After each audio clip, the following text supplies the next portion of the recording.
Hello everyone, कैसे हैं आप सभी लोग। आपका प्रोनाउन चल रहा है जो स्पेशली फॉर एयरफोर्स के लिए होगा, लेकिन आप किसी भी एग्जाम में बैठे हैं तो यह उसके लिए भी काफी बेनिफिशियल होगा, क्योंकि जीरो से बिल्कुल आपको शिखर तक पढ़ाया जा रहा है। तो आज के बहुत बेहतरीन कॉन्सेप्ट्स आप लोगों के सामने होने वाले हैं, तो देखते रहिए सामने। तो आपका प्रोनाउन का सेकंड क्लास है, आपने फर्स्ट क्लास नहीं देखा है तो आप प्लेलिस्ट में जाके देख सकते हैं। तो पहले कल का जो आपका थोड़ा सा रिवीजन हो जाए उसके लिए मैंने क्वेश्चन लिखा है, they asked he the questions. कल की बात किस किस को सही से याद है तो आप अपना कमेंट में आंसर सेंड करें। तो मैं आपको बताता हूं कि किसी भी सेंटेंस में तीन चीजों का होना बहुत आवश्यक है, सब्जेक्ट, वर्ब और ऑब्जेक्ट। तो कल हमने आपको बताया कि जब आपको वर्ब दिया हो तो वर्ब से पहले आप हमेशा सब्जेक्टिव केस लिखते हैं और वर्ब के बाद आप हमेशा ऑब्जेक्टिव केस का यूज करते हैं। वर्ब से पहले सब्जेक्टिव केस, वर्ब के बाद हमेशा ऑब्जेक्टिव केस। तो आप देखिए यहाँ दे आस्क्ड, आस्क्ड अपने आप में वर्ब है, तो वर्ब से पहले आपने लिखा सब्जेक्टिव केस, जो तो बिल्कुल सही है। लेकिन आप देखें तो ही अपने आप में सब्जेक्टिव केस होता है, तो वर्ब के बाद आपको चाहिए ऑब्जेक्टिव केस। तो यहाँ ही ना लिखकर आप लिखेंगे हिम। कोई दिक्कत तो नहीं है। चलिए अगले क्वेश्चन को देखिए। She with her friends have gone to the office। अब फ्रेंड्स हम लोगों को कुछ दिनों पहले पढ़ा दिया जाता है या रटा दिया जाता है कि जब सेंटेंस में सब्जेक्ट नंबर फर्स्ट और उसके बाद आपका प्रीपोजिशन और प्रीपोजिशन के बाद दूसरा सब्जेक्ट अगर आपको दिया हो, दूसरा सब्जेक्ट दिया हो तो पहले सब्जेक्ट के अकॉर्डिंग आपका हेल्पिंग वर्ब या मेन वर्ब लगाया जाता है। नहीं फ्रेंड्स, कल मैंने आपको एक चीज बताई थी कि जब आपका प्रीपोजिशन लिखा हो, क्या लिखा हो, प्रीपोजिशन, तो प्रीपोजिशन के बाद आप हमेशा ऑब्जेक्टिव केस ही लिखते हैं। क्या लिखते हैं? ऑब्जेक्टिव केस ही लिखते हैं। तो अब आपको यहाँ ओरिजिनल तरीके से पता चला कि प्रीपोजिशन हुआ तो प्रीपोजिशन के बाद अपने आप में लिखा जाता है ऑब्जेक्टिव केस। तो यह सब्जेक्टिव केस नहीं होगा बल्कि होगा यह ऑब्जेक्टिव केस। जब ऑब्जेक्टिव केस हुआ तो इसके आने वाली हेल्पिंग वर्ब या मेन वर्ब से कोई भी लेना देना नहीं है, अर्थात एग्रीमेंट से इसे कोई भी लेना देना नहीं है। तो फिर यह बचता कौन है आपके पास? सब्जेक्ट। तो बताइए इसका आंसर। विद की देखें तो अपने आप में एक प्रपोजिशन है। अब प्रीपोजिशन है तो इसके बाद जो कुछ भी ये लिखा हुआ है यह आपका है ऑब्जेक्ट, प्रीपोजिशनल ऑब्जेक्ट। तो ऑब्जेक्ट हुआ तो इससे एग्रीमेंट से कोई लेना देना नहीं है। तो हैव ने सब्जेक्ट के नाम पर ढूंढने की कोशिश की तो इसे मिला सी। अब सी के अकॉर्डिंग आप हेल्पिंग वर्ब हैव ना लिखकर आप लिखेंगे हैज। क्या लिखेंगे? हैज। मजाक मजाक में कह सकते हैं हंस, यानी कि हंस मत पगली प्यार हो जाएगा, तो हैज का आप यूज करेंगे। कैसे? प्रीपोजिशन है, प्रीपोजिशन के बाद लिखे हुए प्रपोजिशनल ऑब्जेक्ट होता है जिसका एग्रीमेंट से कोई लेना देना नहीं है। तो आपने सब्जेक्ट ढूंढने का नाम इसने हैव ने किया तो काम इसे मिला सी, और सी के अकॉर्डिंग आप हैव ना लिखकर लिखेंगे हैज। अगले क्वेश्चन को देखिए। He like I have done the work. अब आप कहेंगे कि ही सिंगुलर सब्जेक्ट है तो आप लाइक्स लिख दीजिए। क्या लिख दीजिए? लाइक्स। नहीं फ्रेंड्स, इसे थोड़ा सा और आगे बढ़ाएंगे कहानी को। इसे देखकर ऐसे पता चलता है कि यह तो अपने आप में एक मेन वर्ब हुई, हैव की बात करें तो अपने आप में एक हेल्पिंग वर्ब हुई, उसके बाद देखें डन तो एक मेन वर्ब है। तो इससे तो पता चलता है कि पहले मेन वर्ब, फिर हेल्पिंग वर्ब, फिर मेन वर्ब। ऐसा स्ट्रक्चर तो हमने आज तक नहीं पढ़ा है। तो इसे देखकर तो ऐसे लगता है कि हे खुदा तेरी खुदाई पर पत्थर बरसें, हे खुदा तेरी खुदाई पर पत्थर बरसें, इसके पास दो दो और हम एक को तरसें। वाह क्या बात है। तो देखिए यहाँ यह लाइक एक मेन वर्ब नहीं है। तो जो प्रपोजिशन होते हैं अगर इन्हें कैटेगराइज करें, जो प्रपोजिशन आपको अच्छे लगते हैं तो उसे आप रखते हैं गुड कैटेगरी में, जो आपको बेकार लगते हैं तो आप उन्हें रखते हैं बैड कैटेगरी में। अब गुड में कौन कौन होता है? जो किसी को जब भी आपको कोई पसंद हो तो आप उसे करेंगे लाइक, अगर वह पसंद है तो आप उसके साथ रहना यूज करेंगे तो करेंगे विद, अगर ज्यादा ही पसंद है तो आप लिखेंगे अलोंग विद। क्या लिखेंगे? Along with. अगर और ज्यादा ही पसंद है तो आप लिखेंगे टूगेदर विद, टूगेदर विद। और भी ऐसे प्रपोजिशन आपके हो सकते हैं। गुड कैटेगरी में, अच्छी कैटेगरी में देखा आपने लाइक, विद, अलोंग विद और टूगेदर क्या होते हैं? प्रीपोजिशन। बैड कैटेगरी में आप लिखेंगे लाइक है तो आप उसका पसंद रहना, उसके साथ पसंद रहना चाहेंगे, लेकिन जब वो पसंद नहीं है तो इसके लिए आप ढूंढेंगे अनलाइक, यानी कि यह आपका अपोजिट हो जाता है। विद, जब वो आपके साथ पसंद ही नहीं है आपको तो आप लिखेंगे उसके साथ विदाउट, उसके साथ बगैर ही रहना प्रयोग करेंगे या पसंद करेंगे। अलोंग विद, इसके लिए आप उसके साथ ही नहीं है तो आप इसके बिना रहेंगे तो आप कहेंगे एक्सेप्ट यानी के सिवाय। इसके यूकल होता है आपका व्हाट और भी ऐसे होते हैं। तो आपने कैटेगरी प्रीपोजिशन की तैयार की, गुड कैटेगरी और बैड कैटेगरी। लाइक और बट को अभी डिटेल में हम आगे चर्चा करेंगे। तो अब इस क्वेश्चन को पहले समझते हैं कि लाइक ऐसा स्ट्रक्चर आपको देखने को मिले कि लाइक हो, उसके बाद उसी सेंटेंस में हेल्पिंग वर्ब हो और मैन वर्ब हो, तो है लाइक मैन वर्ब नहीं होगी, वह अपने आप में बनेगा प्रीपोजिशन। क्या बनेगा फ्रेंड्स? प्रीपोजिशन। अब आप जानते हैं जब प्रपोजिशन है तो इसके बाद चाहिए ऑब्जेक्टिव केस, तो यहाँ आई ना लिखकर आप लिखेंगे मी। तब यह ऑब्जेक्ट हुआ तो इसे एग्रीमेंट से कोई लेना देना नहीं। सब्जेक्ट के नाम पर आपने ढूंढा, हैव ने सब्जेक्ट के नाम पर ढूंढा ही के अकॉर्डिंग आप हैव ना लिखकर लिखने का हैज। क्या लिखेंगे? हैज। और यह सेंटेंस सही है। लाइक को अभी ये ना समझे का पूरा ही समझा जाए, आगे क्लियर करेंगे। इन दोनों पोर्शंस को चिपका डालिए फेविकॉल से। तो देखिए एक्सेप्ट अभी बताया मैंने, आपके सामने एक प्रीपोजिशन होता है, तो प्रीपोजिशन होता है तो इसके बाद हमेशा ऑब्जेक्टिव केस चाहिए, तो देम ना होकर आप लिखेंगे दे, और जिसका एग्रीमेंट से कोई लेना देना नहीं है तो इसने सब्जेक्ट के नाम पर ढूंढा आई के अकॉर्डिंग आप लिखेंगे एम। क्या लिखेंगे friends? M.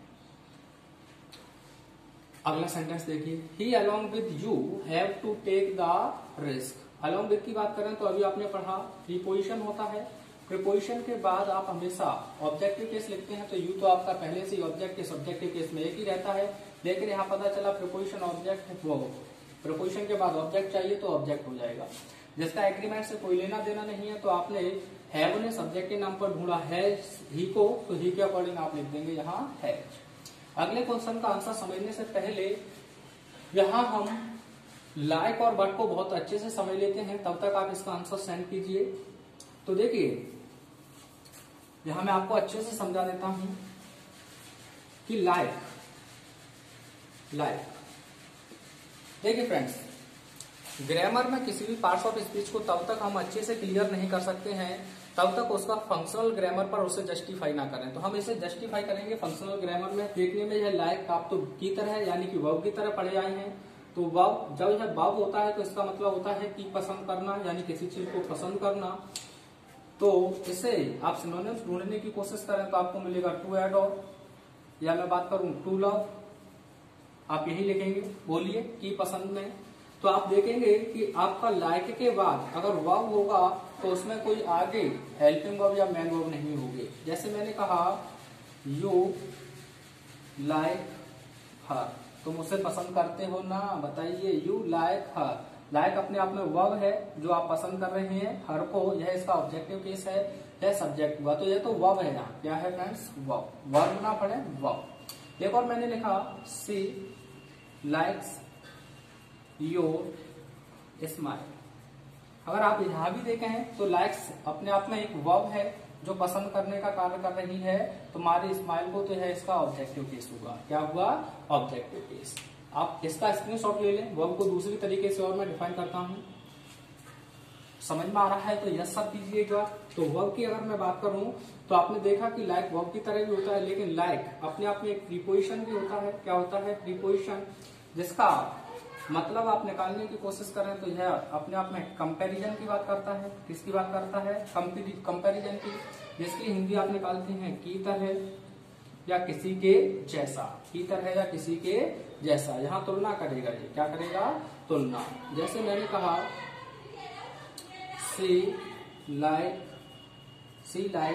I am a teacher. अगर आप यहाँ ध्यान से देखने का प्रयास करें तो लाइक और उसके बाद एम, यहाँ एम एक हेल्पिंग वर्ब है। ऐसा स्ट्रक्चर अभी तो हमने नहीं देखा था। तो यह लाइक अपने आप में कुछ और ना होकर एक प्रीपोजिशन है जो कह रहा है कि मेरी तरह वह एक अध्यापक है। जब प्रीपोजिशन हुआ तो इसे आप ऑब्जेक्टिव केस में लिखेंगे तो आप लिखेंगे मी। इसका एग्रीमेंट से कोई लेना देना नहीं है तो इसने सब्जेक्ट ढूंढा सी के अकॉर्डिंग आपने एम ना लिखकर लिखनी एज। क्या लिखी? एज। इस सेंटेंस को और भी खूबसूरत तरीके से आप लिख सकते हैं, सी इज अ टीचर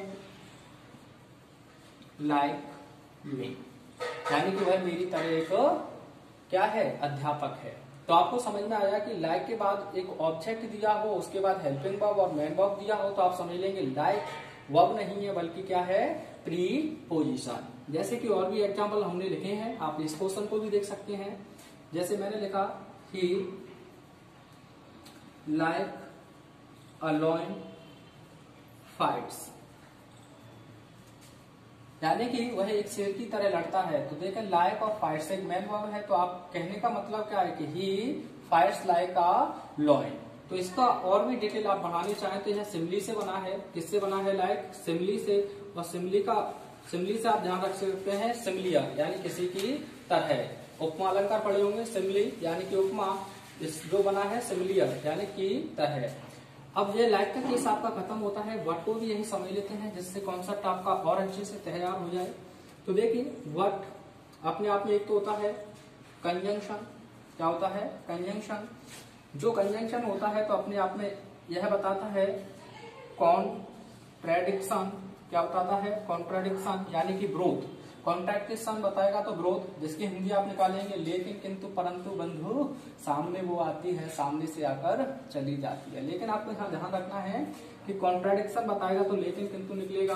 तब आपको ध्यान रखना है दो सेंटेंसेस को जोड़ेगा या दो फाइनाइट वर्ब को, दो सेंटेंसेस को या दो फाइनाइट वर्ब को। जैसे मैंने कहा she invited you but you did not go, you did not गो।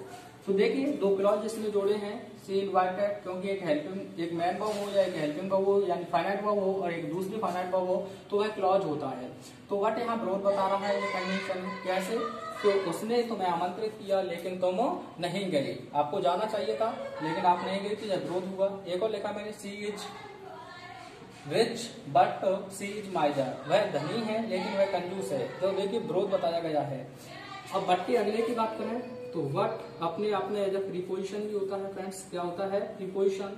जब प्रपोजिशन होता है तो इसकी एक्सेप्ट या फिर एक्सक्लूडिंग, एक्सेप्ट या एक्सक्लूडिंग,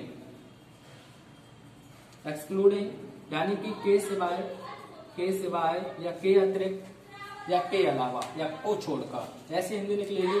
तब है दो नाउन या प्रनाउन को जोड़ेगा, दो नाउन या प्रनाउन को जोड़ेगा।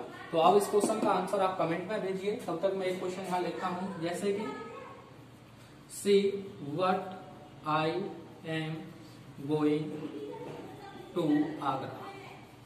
अगर आप देखें यहाँ सी अपने आप में एक प्रोनाउन है, आई भी अपने आप में प्रोनाउन है, दो प्रोनाउन जोड़े हैं, कोई सब्जेक्ट, दो सेंटेंस या फाइनाइट वर्ब नहीं जोड़ी है। तो व्हाट यहाँ अपने आप में कुछ और ना होकर प्रीपोजिशन है, और प्रपोजिशन के बाद यह लिखा जाएगा आपका ऑब्जेक्टिव केस, और इसे एग्रीमेंट से कोई लेना देना नहीं है। सब्जेक्ट होना इसमें सी के अकॉर्डिंग होना चाहिए फ्रेंड्स एज। इस क्वेश्चन को आपको कमेंट में सेंड करना है। अगर आपके आंसर सही आते हैं तो आगे हम और भी कंटिन्यू रखेंगे। तो वीडियो कैसा लगा आपका बहुमूल्य कमेंट हमें चाहिए। मिलते हैं नेक्स्ट वीडियो में। Till take care, have fun, thanks for watching.